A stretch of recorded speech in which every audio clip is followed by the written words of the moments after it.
English affair channel में आप सभी का स्वागत है। आज के इस वीडियो में हम आल्दो के बारे में सीखेंगे, साथ ही साथ हम ये भी सीखेंगे कि हमें आल्दो का प्रयोग कब करना चाहिए और कहाँ पे हमें आल्दो का प्रयोग करना चाहिए। लेकिन उससे पहले मैं आप सभी को बता दूं कि आल्दो एक ऐसा शब्द है जिसका स्पोकन इंग्लिश में बहुत ज़्यादा प्रयोग किया जाता है। साथ ही साथ आल्दो का प्रयोग रिटन इंग्लिश में भी बहुत ज़्यादा किया जाता है। जब भी आप न्यूज़ देखते हैं या किसी से भी इंग्लिश में बात करते हैं या बात करते हुए सुनते हैं तो आपने ये चीज़ नोटिस की होगी कि वो आल्दो का प्रयोग बहुत ज़्यादा ही इंग्लिश में करते हैं। तो चलिए सीखते हैं आल्दो के बारे में। आल्दो शब्द क्या है और इसका हिंदी में अर्थ क्या है और किस तरीके से हम आल्दो का प्रयोग करके सेंटेंसेस बना सकते हैं।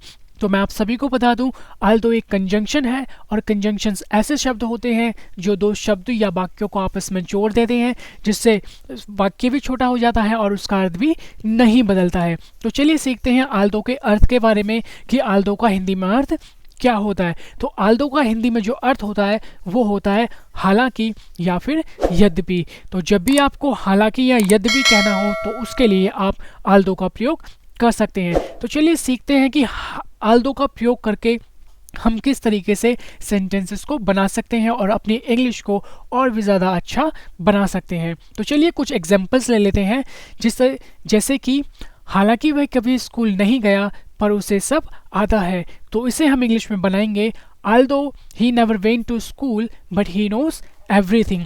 अगर यहाँ पे हालांकि की जगह यद्यपि होता तब भी हम आल्दो का ही प्रयोग करते। अगर यहाँ पे होता यद्यपि वह कभी स्कूल नहीं गया पर उसे सब आता है, तब हम इसे इंग्लिश में बनाते although he never went to school but he knows everything। यद्यपि और हालांकि दोनों के लिए ही आल्दो का प्रयोग किया जाता है। तो चलिए कुछ और एग्जांपल्स ले लेते हैं ताकि आल्दो के जो कॉन्सेप्ट पे उस पे जो हमारी क्लैरिटी है वो काफ़ी अच्छे से हो सके।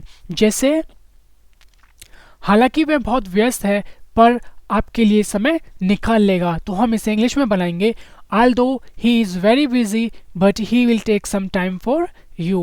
although he is very busy but he will take some time for you।